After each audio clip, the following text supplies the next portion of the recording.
Bonjour, c'est le deuxième dimanche de l'Avent aujourd'hui. C'est dimanche, c'est le jour du Seigneur, c'est le jour de Jésus.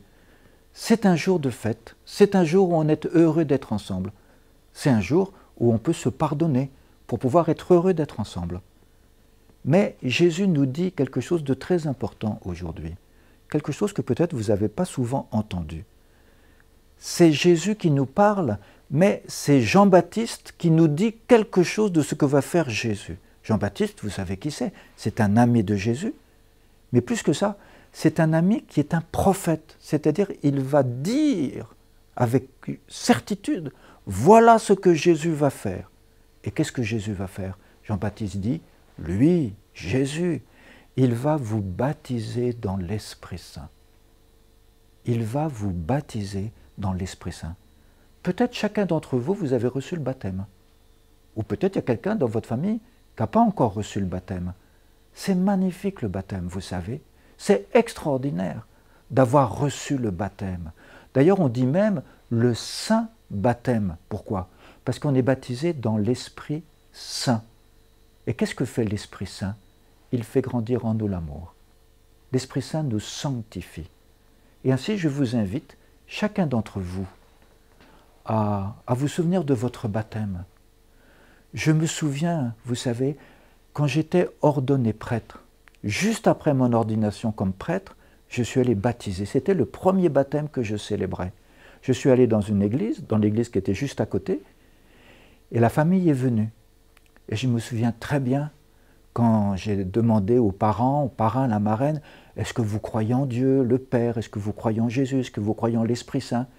Et puis, j'ai posé la question, est-ce qu'avec cette foi-là que vous avez, en Dieu qui vous aime, en Dieu qui est notre Père du ciel, est-ce que vous voulez que votre enfant soit baptisé? C'était un tout petit bébé. Est-ce que vous voulez que votre enfant soit baptisé?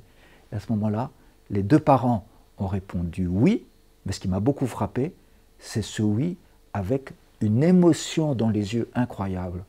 Comme si les parents disaient ce oui à quelque chose d'extraordinaire. Ils voulaient donner à leur bébé un cadeau qui ne venait pas d'eux, mais qui venait de Dieu. Et je garde en mémoire, après j'ai baptisé beaucoup de bébés et même des adultes, j'ai baptisé beaucoup de personnes, mais je garde en mémoire ce oui des parents qui avaient une telle joie, une telle conscience de la grandeur du cadeau qui venait de Dieu et qui était fait pour leur enfant. Alors peut-être je vous invite aujourd'hui, en ce dimanche, est-ce que vous pouvez vous souvenir de votre baptême? Bien sûr, quand on est baptisé bébé, on ne s'en souvient pas. Mais est-ce que vous pouvez regarder si vous avez une médaille de votre baptême? Est-ce que vous pouvez regarder si dans votre chambre, il y a un signe de Jésus? Est-ce qu'il y a un signe, une croix ou une icône? Est-ce qu'il y a une photo, une image qui est affichée quelque part?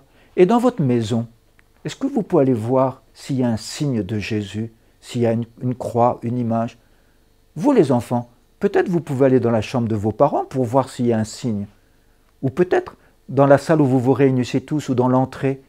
Est-ce qu'il y a un signe de Jésus? Et s'il n'y en a pas, peut-être vous pouvez prendre la décision ensemble. Ah, on va mettre ensemble une croix. Moi je me souviens quand j'avais 12 ans, mes parents sont revenus d'un voyage. Et il y avait un grand paquet par terre. Je n'avais pas le droit d'y toucher. Et un jour, mon père est venu, il a enlevé le paquet, et qu'est-ce qu'il y avait? Il y avait une grande croix en fer forgé.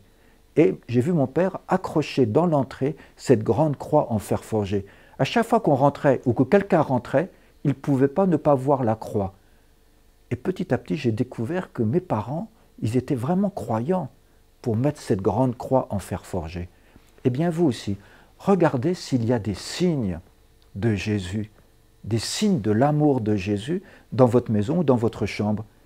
Et puis, devant ce signe, eh bien ce soir, en ce dimanche, vous ferez une prière. Et qu'est-ce que vous direz? Jésus, je te remercie pour le baptême que j'ai reçu. Jésus, je voudrais vivre avec le baptême que j'ai reçu. Je voudrais vivre avec ton amour. Je voudrais vivre avec l'Esprit Saint qui me donne de l'amour dans mon cœur. C'est magnifique de faire cette prière. Eh bien, aujourd'hui, en ce deuxième dimanche de l'Avent, c'est vraiment le jour où vous pouvez repérer le signe qui est dans votre maison, dans votre chambre, bien le regarder et allez prier ce soir avant de dormir. Peut-être vous pouvez prier ensemble, ou bien chacun personnellement, et vous allez dire merci. Merci pour tout ce que Jésus vous a donné, en particulier le baptême, qui peut-être est nourri par le sacrement de l'Eucharistie, qui est nourri par la prière que vous faites chaque jour. Dites merci à Jésus de tout ce qu'il vous a donné et bon dimanche.